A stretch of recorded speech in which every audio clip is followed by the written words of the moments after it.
A Musical Life with Gaelic singer and songwriter Calum Martin.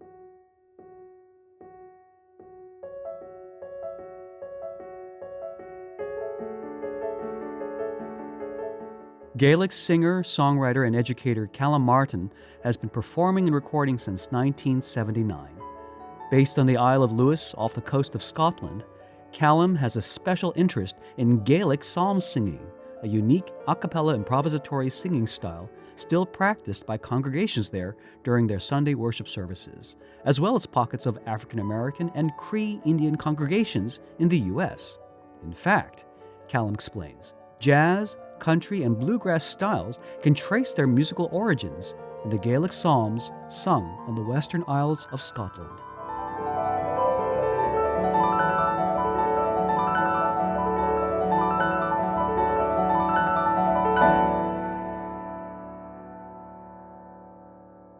This episode of A Musical Life is brought to you by AirTurn, the makers of the #1 page-turning pedals for tablets and computers and accessories for digital musicians. Be sure to stay until the end of the episode to get a special discount coupon code for your purchase of any AirTurn product. To learn more, visit amusicallife.com/AirTurn. Again, that's amusicallife.com/AirTurn. Welcome to A Musical Life. I'm Hugh Sung, and I'm so excited to introduce you to Calum Martin and the fascinating world of Gaelic Psalm singing. Callum and his daughter Isabel Ann Martin both graciously contributed their talents to my upcoming album, Psalms, Hyssop and Snow. I'll be interviewing Isabel Ann in a separate interview, so be sure to check that out. Now, without further ado, let's meet Calum Martin.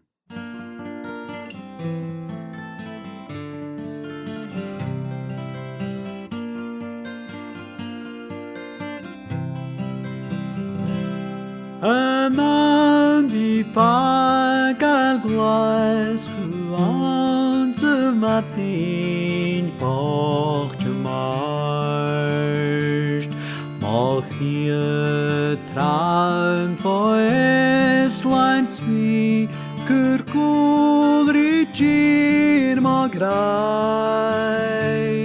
Kurkulrish neolik as a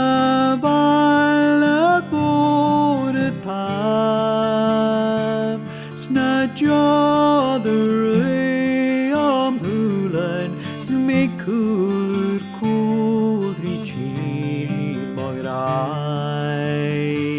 Cherish chedes boyalam, and you for your spear. Gertrika lies joy loving. Muskaranye Samachir Kualin Vanaval Vanatrika Hanspe Yeshut Movion Erwami Ok Kuat Hasanye.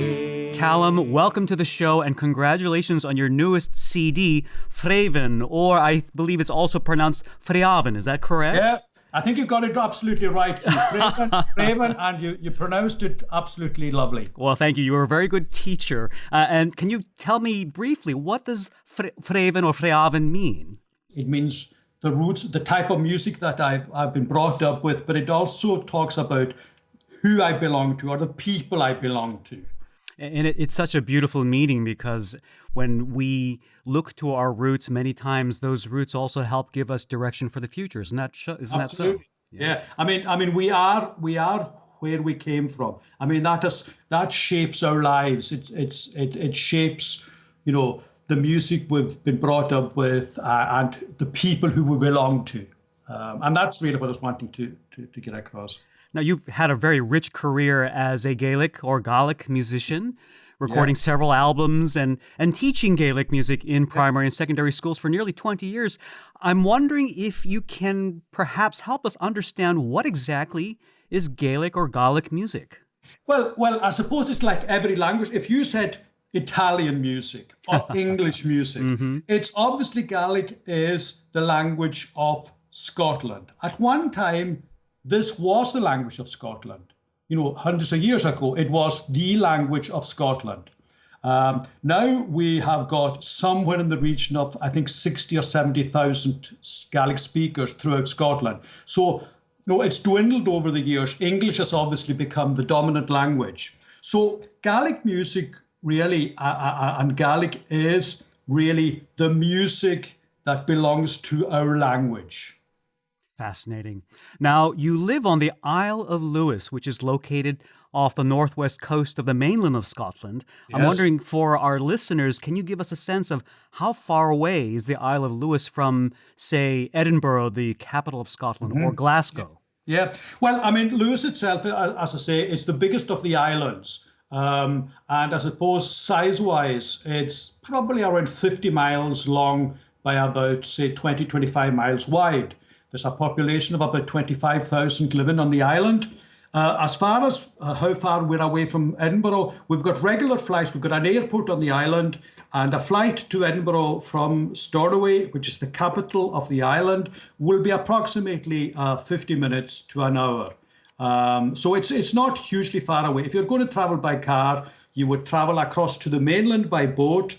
It's a 2.5-hour journey. And then if you went by car from where you landed, a place called Ullapool, down to Glasgow, it would take you about 4 hours roughly by car. But very convenient to fly straight from our island to Glasgow and Edinburgh. Both of them are about the same distance.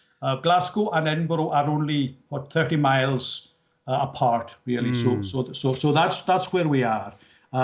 It's very, very easy for us to think that that's a long distance, but when you're talking about America, it's a very short distance. That's very, very true. It's much more convenient than I realized. And it's amazing because despite the relatively small size and location, the Isle of Lewis was home to some very famous people, such as the Bible scholar Arthur Pink, who was a personal favorite of mine, and believe it or not, Donald Trump's mother, who I believe came from Tong, a village about 4 miles away from Stornoway, right?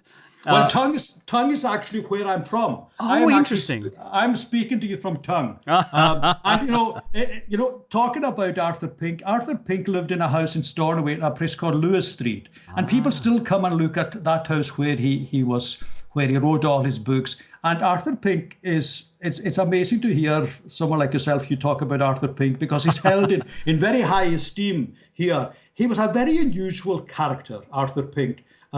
He didn't really belong to a church as such. Yes. And this particular house that he's living in on Lewis Street, you can still see the house to this day. But he was a great theologian. Yes. And so, it's amazing to think that there we have someone there that's known throughout the world, by a lot of different people. Now, Donald Trump's mother, that's a very interesting one. Donald Trump's mother went to the same school as my father-in-law. How about that? Yes, because... in fact, I tell you, Donald Trump's mother's house is less than a mile away from where I'm speaking to you just now. How about that?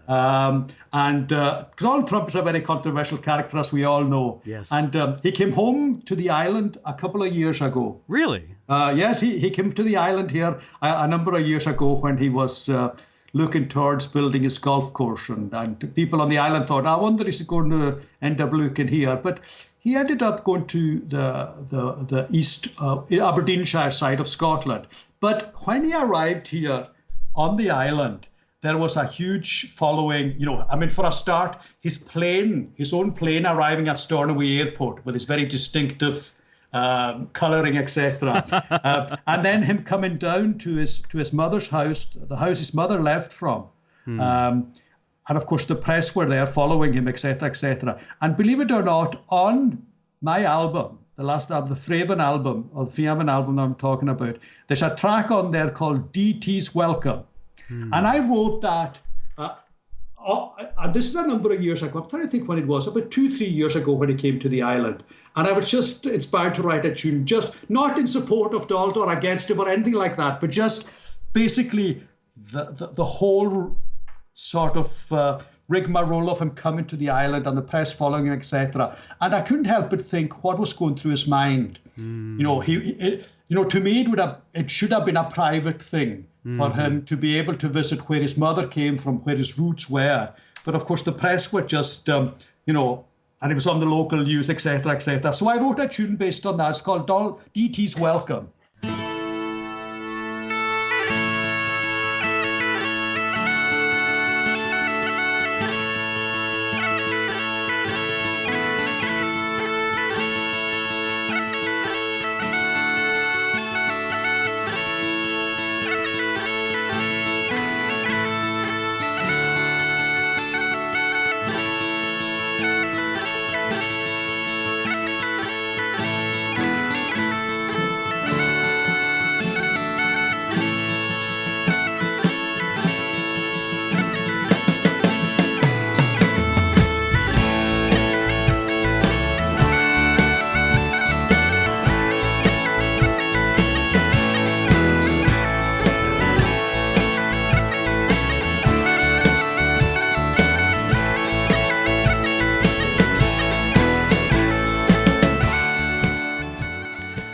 One of the most unique aspects of life on the Isle of Lewis is the observance of the Sabbath, where most shops are closed on Sundays, and a very unique form of singing is exercised in church worship. It's called line singing or lining out. I'm wondering if you could tell us what lining out is and what your role, because you actually lead that sort of singing as what we call a presenter. Can you tell us what lining out is and how the presenter functions? Well, I suppose going back to what you said, yeah, absolutely. The Isle of Lewis, is still very observant on the Sabbath. And I mean, it's only very, very recently, within the last couple of years, that they've had flights to the island. There wasn't any flights to the island. There was no sailings to the island. Everything was closed on Sunday. Total observance. Now, like everywhere else, planes are coming in on Sunday, and but still to a large extent throughout the island, Sunday is a very special day. And as part of the services that we have in the churches, you have Gaelic services. Now, lining out or line singing is very much an American word. We would call it presenting, but it's the same thing.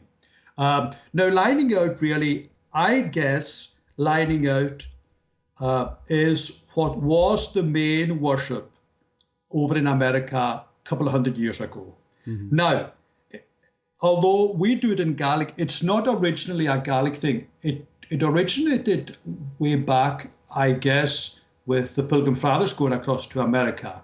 And they lined out the Psalms, we believe, probably in English. Well, it would have been in English over there. What it sounded like, I don't really know. All we can really follow is the line that around 1650 or so, that was the time where they translated the first 50 Psalms into Gaelic. So prior to that, you couldn't have had Gaelic Psalm singing. Then what happened was the form that was used was what they called ballad meter, common meter. Now, when the Gaels, the Gaelic people tried to do ballad meter, it was very alien to their thinking. So hence the reason why they just added grace notes and they made it what it is. Now, there's a couple of things that are different. I mean, still in America, in pockets in Alabama, southeastern Kentucky, they still line out the old way, what they call the old way, but they use the hymns rather than the Psalms. They haven't lined out in the Psalms over in America or in this country for well over 100 years. Oh, wow. The only place where they line out the Psalms is here in the Western Isles of Scotland and in services maybe in Glasgow and Edinburgh on the mainland, but mostly on the island. And we use exclusively the Psalms. We don't use hymns. It's an exclusive psalmody thing. And it's the 1 meter, in English, psalm singing in church, even in our own church, you've got all different meters. You know that yourself, Yudish. 8686, which is the common. Then you've got 8787, 1010, 1010. There's all the different meters. Gaelic Psalm Singing has got 1 meter. So all the tunes will work on all the psalms. And what is that meter that's used? And when we talk about meter, we're talking about the number of syllables That's per correct. line, okay? So say, for example, if you were going to say, the Lord's my shepherd, I'll not want. The Lord's my shepherd, I'll not want. 8, he makes me down to lie. 6, in pastures green, he leadeth me. 8, the quiet waters by. So that's 8686. Thank you. And that is the meter. That is the meter that's used for Gaelic Psalm Singing. And it's the meter that's used for what we call common meter. So we have got an English common meter book that has got the SATB, soprano, alto, tenor, and bass parts in there. Okay. Now, what we then have done, we have taken these tunes, these basic tunes, and we've taken a style of secular traditional singing, and we were allowed to actually do that within the church setting. And the other thing that I have to say, it is pretty much an exclusive Protestant tradition. Even though on the islands here, our islands are split Protestant and Catholic. The Southern Irish are Catholic, and we're the same people, and we sing secular songs pretty much the same. But the Catholic tradition wouldn't have allowed people to take the secular singing into church and do psalm singing like we were able to do. It's the only time in any worship where everyone takes part. In lining out or presenting, there is a presenter who leads the congregation, and then everybody then participates. But it's very unique on the Isle of Lewis because they sing in unison, and yet they don't. That's correct. There is this beautiful improvisation that happens. Everybody is singing their own thing for a few moments, and then they magically lock back together again. Yes. And absolutely. It seems to go back and forth. It's a call and response where you have the presenter who's the leader, and then the congregation responds. They go back and forth like this. Is there anything else that you can help us to understand about the style of singing and how it works? There's seemingly this randomness and yet this organization. How does that work? It's really strange. I suppose the musical term would be free heterophony, because it's free and it's heterophony. It's also, and I think this is a crucial thing for all musicians, it is not governed by tempo. In other words, tempo is suspended. Whereas the settings that the psalms come from, Kilmarnock being an example, all these tunes that we use, and I suppose in general use there are about 20. I should maybe mention that way back historically, when they started off doing Gaelic Psalm Singing originally, they had 6 tunes which they called the long tunes. And of these 6 tunes, there are only 3 tunes that are now used pretty much amongst, say, in today's, today. There's the tunes were Stilt, no longer in existence, Elgin, no longer in existence, Old London, no longer in existence, French in existence, Dundee and Martyrs. So French, Dundee and Martyrs are still used. So what they sounded like way back then, Hugh, I'm not really sure. All I can go on is I know what it sounded like in my lifetime. And basically what happens is there's a simple tune. It's a soprano line always. And Kilmarnock is a tune. Now what happens is people will have learned Kilmarnock, the basic melody of Kilmarnock. They will have that in their heads. Then what happens is people are then free to improvise round these signposts of melody. And so when everyone gets together and they start singing, people are actually coming in at different times. And musically, it drives musicologists crazy because it just should not work. It just should not work.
But I think there are a couple of things that are absolutely crucial to it.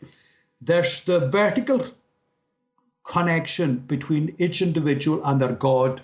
So in other words, you are singing vertically. You know the words that you're singing and you know the tune. It's almost subconscious. It's in your head. It's in there. It's part of you. You don't even need to think about it.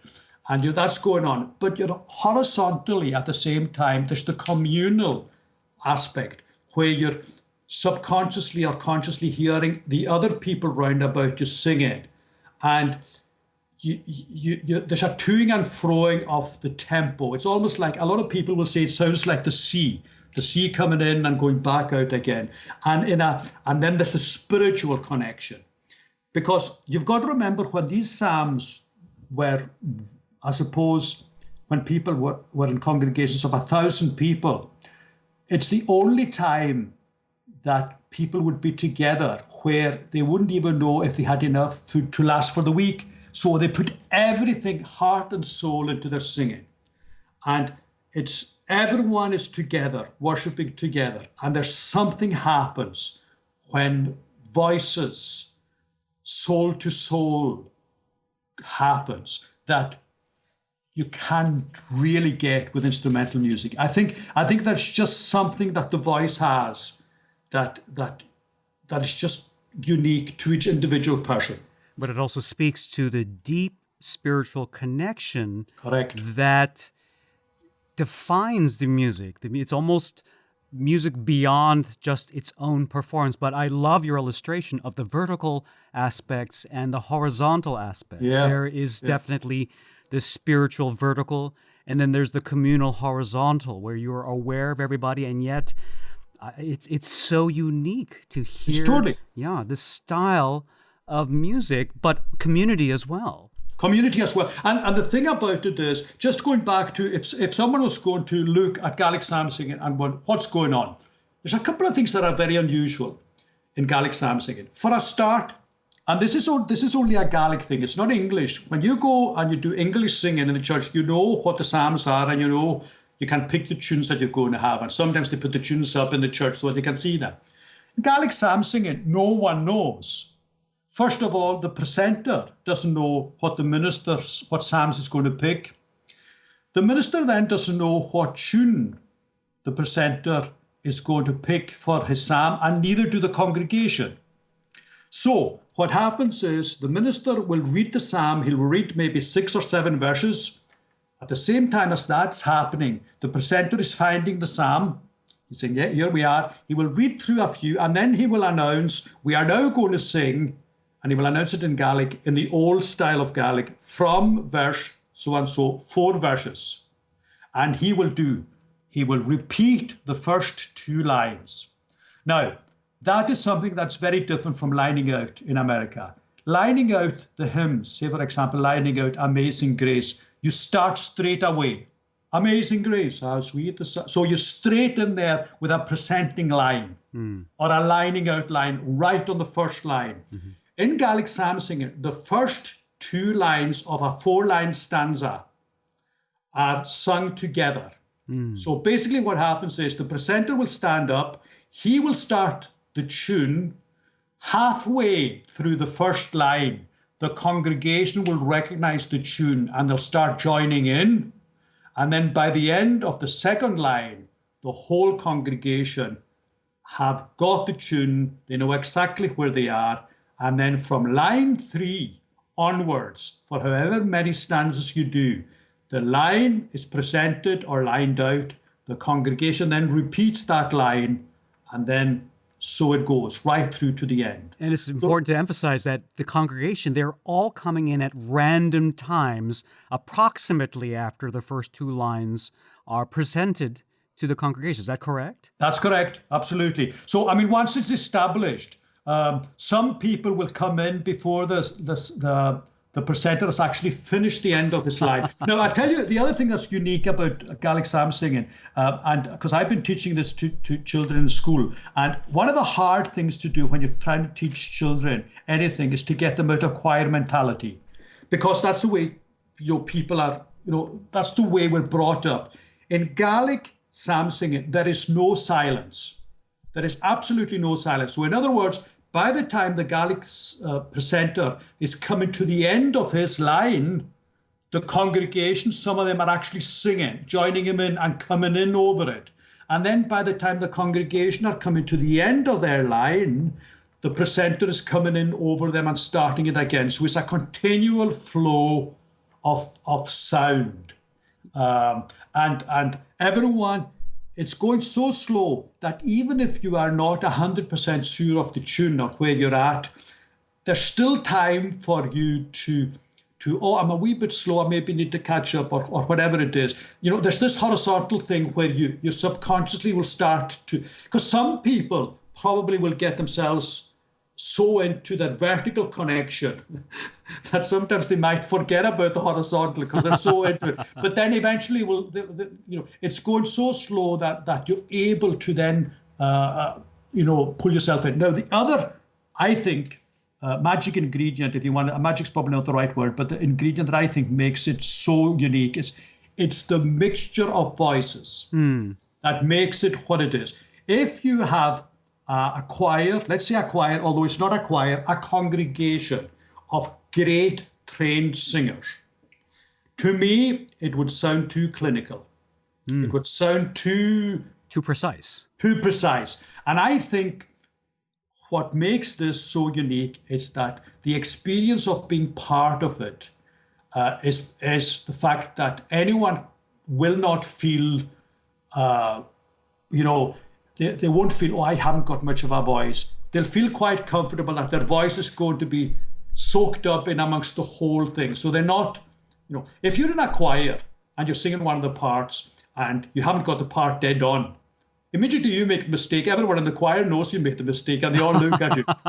Gaelic Psalm Singing, it'll accommodate all the voices. This is what's so remarkable is the fact that there is tremendous freedom. There's tremendous individuality, and it's almost the antithesis of what Western music trains. We train Absolutely. For strict precision, strict unity, synchronization, and the psalm singing, the Gaelic psalm singing does the exact opposite. It is unprecise. It allows for the widest range of abilities, from people who have no ear, who have no sense of pitch, to the highest trained singers, and it, as you say, it folds them in all together. I'm absolutely astonished with this style of music. And the other thing as well, I mean, if you take what I think is the most crucial aspect of it, and that's the religious side of it. I've seen myself in situations where I've presented and I can tell the spiritual condition, shall we say, of the congregation on the singing. And ministers will say this to you, minister, because it's the first, see, in a Gaelic service, this is the way it works. The first thing that happens is a Gaelic Psalm. Then you've got a prayer. Then you've got a reading of scriptures. Then you've got a second Psalm. Then you've got a sermon. And then it finishes with a Psalm. Now, the first Psalm, ministers will tell you, the sound of the first Psalm will have a huge bearing on the ministers. If, for example, the singing in the congregation is pretty hopeless, not very nice, it affects him. Whereas if the singing is uplifting, you can tell the people are in it. And I've seen myself in congregations with the same amount of people. It could be 200, 300, 400 people. And on two different nights, it's like night and day. You stand up there and you think, wow, this is just, that is something, and I've said this recently. I was recently we have communion services on our island where in different villages, they will have services with visiting ministers over a weekend. Well, it usually starts on a Wednesday right through to Monday. And I was over in a congregation recently and I went in to do Gaelic Psalm singing, and the congregation, I would say the church probably had maybe 100 people in there, not more than that. And they were right at the back of the church. And I thought, this is not going to, I had sort of prejudged myself that they weren't going to sound good. Well, wow. And as soon as I stood up and I thought, that's the best Gaelic singing, congregational singing that I've heard for years, and it's just one of these things, Hugh. It's this connection soul to soul and soul to, the vertical connection, the spiritual thing that makes it what it is. Now, we need to be perfectly honest about it. Gaelic Psalm singing can sound terrible. It can sound horrible if it's not done well. But when it's done right, there is no sound like it in the world. There is just nothing, to my ears. Maybe I'm biased. To me, there is absolutely nothing like it in the world. But we've also got to acknowledge that when not done well, it can sound absolutely terrible. I was going to ask you a question about the lack or the absence of musical instruments. And that is one of the distinct things. There are no pianos or guitars or even the organ. It's just voices. So the presenting or lining out or line singing is just a cappella, all just voices. I was going to ask you what the purpose of worshiping without musical instruments is, but you almost answered my question for me in one sense, where with the instruments in some ways can hide the sound of the congregation. You can have trained musicians, they're going to sound wonderful, everybody's listening to them, but not really to each other. That's correct. And with the singing themselves, as you mentioned, you get a direct temperature of the spirit of the congregation. That's right. I think that absolutely is it. I mean, all right, we come from Presbyterianism. Is the traditional Presbyterianism is really unaccompanied. It's unaccompanied psalm singing. It's the non-use of instrumental music, just the exclusive use of the voices. But when it comes to Gaelic psalm singing, this is a thing that I've noticed. In English psalm singing, instruments are used, and you will have the piano or guitar or something like that accompanying it. The Gaelic psalm singing, it doesn't need anything. It just doesn't need anything. But I've experimented, Hugh, because being a musician, I've experimented with different instruments trying to emulate it. There's a recording on the Psalm and Soul. I've got this track called Bethesda and Bangor. And Bethesda was an actual tune. Now, I mentioned that all the tunes that we have in the Gaelic Psalm tradition are all English tunes, Lowlands tunes. There are very few locally written tunes, apart from Stornoway, one tune called Stornoway. But I decided, because all the money from the Psalm project was going to raising money for the local hospice here in Stornoway, and the hospice is called Bethesda. So I wrote a tune called Bethesda, and it's the first track on the album where I present that myself. But in addition to that, there is a track, an instrumental version of it with a saxophone. The saxophone tried to emulate, and did quite a good job, emulated the presenting line and also the congregational repeat. Oh, wow.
Other stuff where I've collaborated with different musicians, just experimenting and looking, into the possibility of maybe let's see what we can do with it.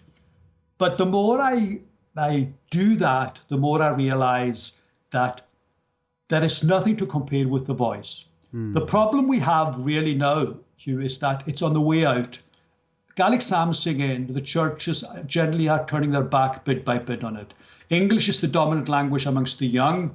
We have a regular Gaelic service in our church where about 80 to 100 people attend every Sunday. The vast majority of these people are over 70.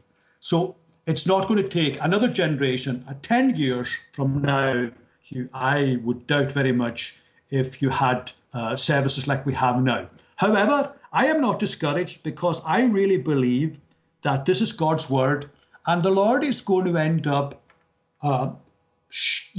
using people like yourself. Who knows you? I mean, me speaking to you just now could awaken someone who's listening and say, oh, we've never heard of this before. I've been across to America. I was in St. Louis last year, and I've ended up doing Gaelic Psalm workshops with people over there. And I honestly believe they've got a huge interest in it, that we have to use different tactics from our old days, where people knew the tunes and they knew the language. I think if people are really interested in it, I think it's something that if there's enough people showing an interest in it, we could start workshops where you never know, it could have a renaissance. Because to me, there is just something honest and deep about this music that people who have never even heard it before, they recognize there's something in this. Now, you and I met virtually when you actually signed up to take lessons with me in my online piano school. That's correct. At a website called ArtistWorks. And we soon discovered that we both share a passion for the book of Psalms from the Bible. Now, Correct. Thanks to that meeting, you and your daughter, Isabel Ann Martin, who I'm going to interview next, were gracious enough to contribute your talents to my own upcoming album, Psalms, Hyssop and Snow. So let's just take a moment to listen to your rendition of my setting of Psalm 119, verses 1 through 8, entitled Aleph, sung in Gaelic, which is also included in your latest album, Fravin. That's right.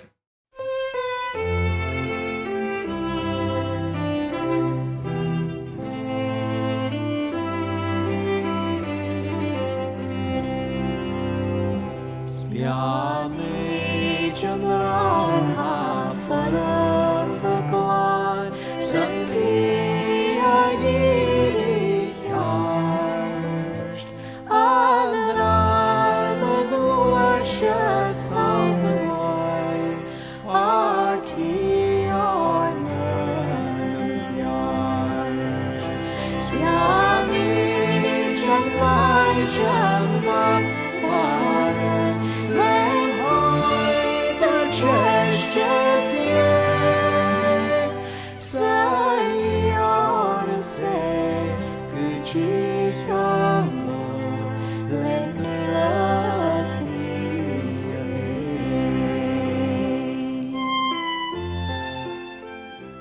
There is actually a fascinating connection between the legendary jazz trumpeter Dizzy Gillespie and Gaelic Psalm Singing. I'm wondering if you could elaborate a little bit more about this really interesting connection. Yeah, well, I'll tell you, Dizzy Gillespie was the sort of the connection between my good friend Willie Ruff, who is a professor of music in Yale University. He's a black professor of music. He was brought up in Alabama, Sheffield, Alabama. And he was actually, he played with Dizzy Gillespie. Now, Dizzy Gillespie was, with a name like Gillespie, he obviously came through the slave connection with Scotland. So there was a Scottish connection. And it was Dizzy Gillespie that told Willie Ruff years and years ago about this form of singing over in Scotland. And what basically happened was Willie Ruff thought he must have forgotten all about it, and he thought that it was an exclusive Baptist tradition. So the lining out that they did in where he was brought up in Sheffield, Alabama, he thought it was purely a black Baptist tradition, and lo and behold, he ended up going to a church in a place called Killen, Alabama, a black Presbyterian church, on a Sunday afternoon because he was told that it had the best catfish dinner to be found. So while he was waiting for his catfish dinner at the end of the service, lo and behold, these black Presbyterians started singing what he thought was their lining out. So he approached one of the elders at the end of the service and said, "When did you cotton picking black Presbyterians pinch out black Baptists lining out?" And he said, "Oh, we've always done it." So then he asked the questions, do white Presbyterians do it? To which the man said, white Presbyterians have not done this in America for way over 100 years. However, it is rumoured that on the Western Isles of Scotland, they still do it in Gaelic. So Willie hot-footed across to the island. That's how we met up. And hence the thing then just basically took off from that, and there was a TV documentary done on it, where there was a symposium in Yale, which I can give you links to actually, because I think it's recently come out, with links not only to black primitive Baptists in Alabama, but white old regular Baptists in Kentucky, and also Cree Indians as well. Who also do it in a very, very similar, but it's in very sort of so that was the connection between Dizzy Gillespie and Willie Ruff and the Gaelic Psalms. It was his Scottish roots. He knew about it. Amazing. Isn't it? Absolutely. And please do send me the links. We'll have them included in the show notes for the show. Absolutely. Yeah. Now, you had mentioned that given the advanced age of many of the congregant members, that there is a real danger of this beautiful style of singing dying out. Yes. And I know that you currently conduct workshops for Gaelic Psalm Singing really all over the world in some ways. Yeah, whenever I'm asked. Yeah. So how do you teach something that is so improvisatory and so freeform to musicians who are trained to think in very strict meter and defined rhythms? That's a real challenge. It sure is. And you know, it's a learning process for me, Hugh, as I go along. I mean, I did a workshop recently down in Edinburgh, where we had a Gaelic sort of day where people spoke about the history of Gaelic Psalm singing. And there was a lot of trained musicians there, opera singers. There was one lady from Australia, and trying to tell them that tempo is suspended, let alone anything else, is a concept that a musician finds very, very hard to understand. But I think what has to happen is, I think you have to teach the basic melody. I think the basic melody has got to be taught, first of all. And then once you've got the basic melody, what you then do is you then improvise round it. And I think for a lot of classical players, Hugh, I think you have to accept that a lot of classical musicians, once you take the written paper away from them, they're totally lost. I think it really is a form of jazz. Yes. Yeah, I mean that's what Gaelic Psalm Singing is. It's a form of jazz. So I'm beginning to sort of yield towards the idea of this this sort of blues guitar licks to simulate the presenting, but also I think as far as the congregation, because ultimately, although the presenter is hugely important, it's really the congregation. That's where the psalm singing is. It's where the congregation repeat whatever the presenter actually does. So I think there are ways, and see, one of the main obstacles that a lot of people have when it comes to Gaelic psalm singing is they think the language is a big obstacle. And a lot of people would say the question to me, well, can it be done in English? And I would say it can, but it doesn't sound right in English. I think what would have to happen with this is that you teach people, and if they wish to then take it into their own language, it would have to sound right to them. I think undoubtedly it would have to change. I think myself, a wee bit like I take the comparison between opera and Italian. Some things sound really right in the language. Opera and Italian sounds absolutely right together. I think Gaelic Psalm Singing, especially this style, sounds good in the language. And I hope that I would try and persuade people that you don't have to be a perfect Gaelic speaker to be able to do this. It moves so slow. And, if truth be told, if you didn't know what psalm it was, if I was going to listen to a congregation in isolation without a presenter, I would not be able to recognize anything that they're singing. That's why, on the one hand, it's so personal. You are singing vertically the words that are, but yet as an overall sound, it almost transcends what the words are, if you see what I mean. I think so. I certainly think that even for learning one tune, it would take absolute ages. I said that when I was doing my workshop in Edinburgh. I said, you could pick a tune like Kilmarnock, SATP, the 4-part, you would go into a quiet practice, and because it's written out, you would learn that tune in no time, if everyone knew how to sight read. Gaelic Psalm Singing is not like that. It has to mature over a period of time. Each individual person will have a stylistic difference that is unique to him. And then the whole mixture of everything together, it's so appealing to the human spirit, I think. Now, if people want more information about these workshops, how can they get in touch with you? Well, I think the best way to get in touch with me, first of all, is to send me an email. Because the workshops that I'm actually doing don't happen that often. I can do workshops on the island here, but a lot of people on the island already know it. Say, for example, when I go with my Gaelic Psalm singers and we do a performance anywhere, people say, when do you practice? And we say, we don't. We just don't practice. We just do it. We just know it. It's not like a rehearsal. When do you rehearse? We don't rehearse. We just say, right, this is the tune, this is the psalm, away you go. And that's the way it is. So I'm certainly hoping that this might be something. I would love to think about the connection. I think the St. Louis people are very keen on me doing something. There's another gentleman, an Irish musician in New York called Mick Maloney, who is very keen on me coming over there and maybe doing stuff with the Irish people, because it's the same language. I don't really care who I'm going to be doing it with.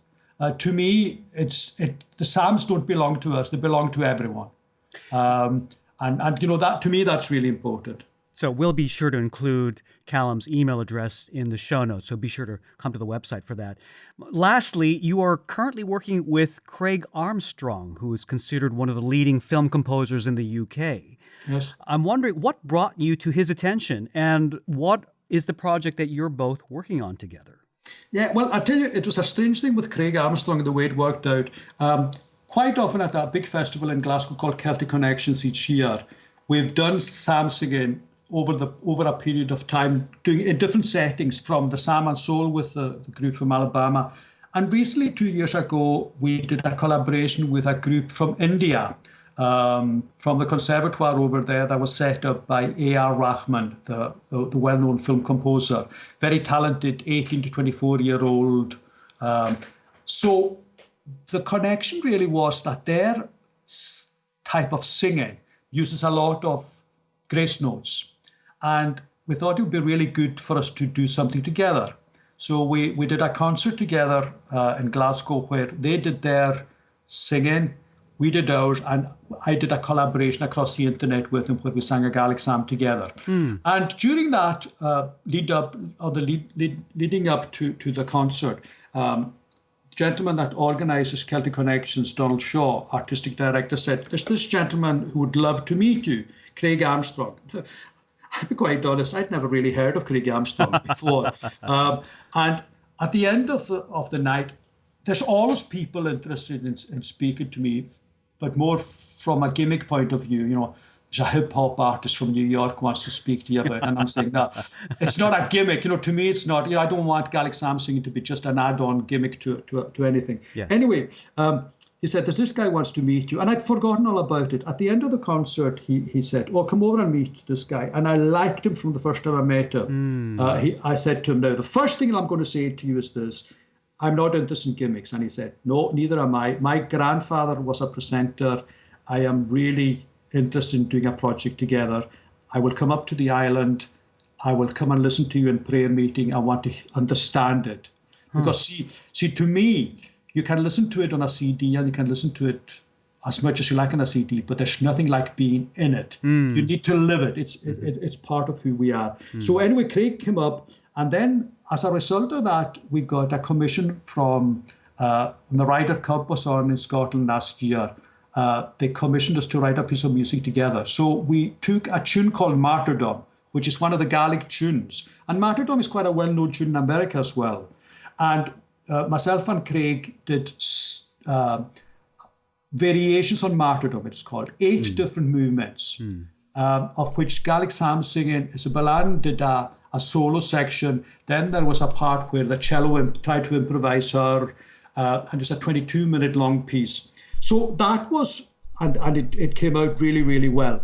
But both Craig and myself recognise that at the end of the day, you can never beat the real thing. However, the musician part in both of us wants to reach out, and if it sparks an interest, Hugh, to people that have never heard Gaelic Psalm Singing before, that I'm all for that, because I would always point anyone, the place you need to go is you need to go to a church to hear it being sung. Yes. And you know, where in its natural environment. Yeah. And so at the moment with Craig, we've also been commissioned to do another piece of music. So I'm toying with the idea of actually writing. In fact, I've written a basic melody. In fact, I'll tell you what I've done to you. I've actually sent you the basic melody to the artist work thing. Oh, wow. Because what I'm going to do is, it will be the setting, the English setting, which will be very much in tempo. But I will then take that melodic line, and I will take my psalm singers together, and we will mature it out. In other words, and we won't be restricted. Like Kilmarnock is already set. Yes. Okay, so you have to, it's set and it's written by someone at 16, whenever it was, 15. What I'm doing with this is I'm doing a tune, but I'll have the flexibility, and myself and Craig will go at it, and he will then go away. He will then start thinking, well, what instruments am I going to use for this? Will I do some imitation? And Craig is an absolute joy to work with. He's a huge talent. He lives in Glasgow. He could easily have gone over to LA. He's done loads of movies, especially with Oliver Stone. He's working with Oliver Stone at the moment on another movie.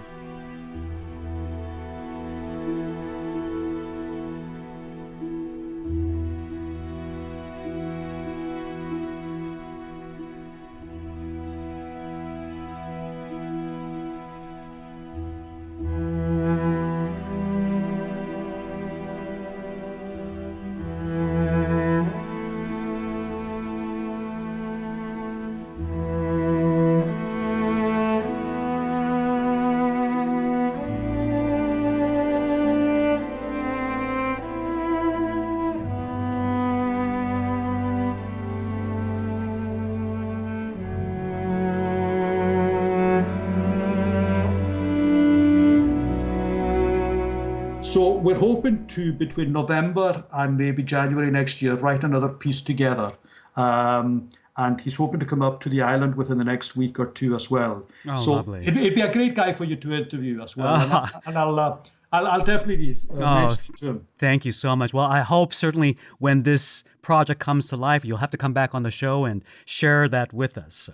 I'm more than happy for you to come and discuss. And if people want to end up expanding on what I've said, or even one aspect of it, Gaelic Psalm Singing, I think I speak into understand. I could go on about it all day long, bore people to death.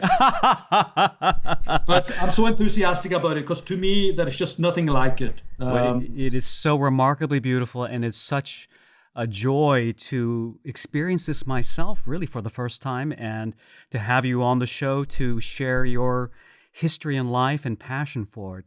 Callum, thank you so much for being on the show.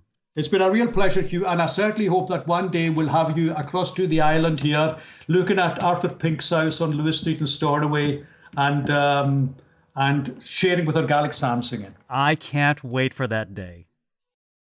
This episode of A Musical Life has been brought to you by AirTurn, the makers of digital accessories for musicians, like the PED and Duo page-turning pedals for tablets and computers, and the Go Stand, the world's most portable collapsible mic stand that fits into your backpack. Why deal with the hassle of sheet music binders and books when you can have your entire library in a 1-pound tablet? Once you experience the freedom of having all your sheet music with you everywhere you go, you'll want to take your music to the next level with AirTurn's line of wireless page-turning pedals for reading music completely hands-free. Check out AirTurn's Gig and Go package, which gives you everything you need for performing sheet music on the go. The AirTurn Duo page-turning pedal, Monos mount with side clamp to hold your tablet, and the Go Stand portable mic stand with telescoping boom. Visit amusicallife.com/AirTurn and use coupon code MUSIC10 when checking out to save 10% off of your purchase. Once again, that's amusicallife.com/AirTurn and use coupon code MUSIC with the number 10, all one word, no spaces. For links to all the music featured in this episode, be sure to visit the show notes at amusicallife.com. You'll also find links to Callum's website and CDs. And be sure to leave a comment or send me your feedback by email at stories@amusicallife.com. I'd love to hear from you. If you like this show, please tell a friend or share a link on Facebook or Twitter. Be sure to subscribe to A Musical Life through iTunes or Stitcher or with your favorite podcast playing app, and consider posting a review. I'd really appreciate that. Until next time, I'm Hugh Sung, and I wish you a musical life.